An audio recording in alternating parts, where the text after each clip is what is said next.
So, itong i-check ang akong gipalit ng universal crossbar para sa akong motor. Unsay purpose akong ngano ni palit ko. So, check na to. So far, packaging okay naman. Naka-bubble wrap. So far, walay leaking or murag suspicious nga na-open siya. So, akong gi-order ni sa Shopee, 100 plus shipping fee. So, extension bracket in case kung saan. Dito lang sa side mirror na ko i-attach.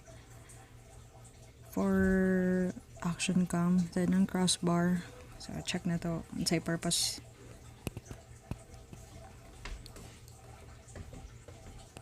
So, mao ni siya. Ang gipili ng color is black for in case na pwede sa mapare sa in case na apay lain.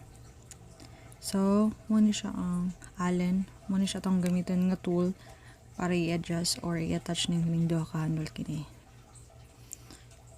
So, ato lang tanawon ang ano, ang purpose nga anong nai mga busod-buslot.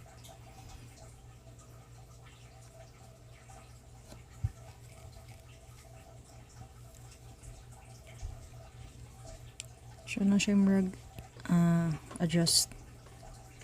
adjuster diri sa kilid sa both sides. So, check na to kung unsa siya ang purpose.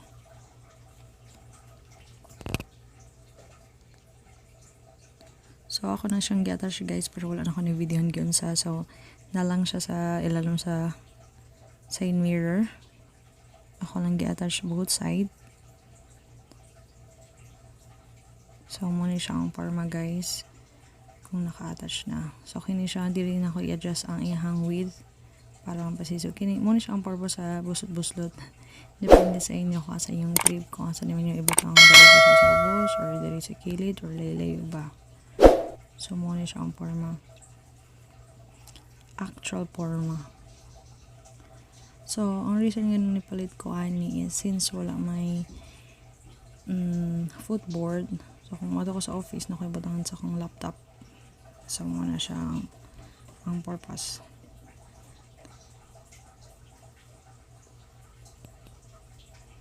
Then, kung mag-grocery ko, then puno ng U-box, pwede na ako ibutang akong grocery rack, or ang cellophane, or ang grocery bag.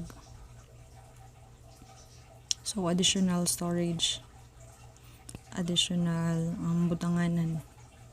So, since mag-office man, then lisod, mag-motor man lang.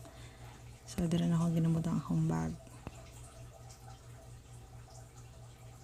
Then, aside sa butangan na ng bag, grocery bag, or laptop, ito yung sana ako siya i-file for maklipan sa action cam sa akong GoPro or sa Insta360. So, depende na sa trip. Depende na sa trip. So far, okay man. For 3 months, so far wala may kuha na lang siya magasgas. So, thank you for watching.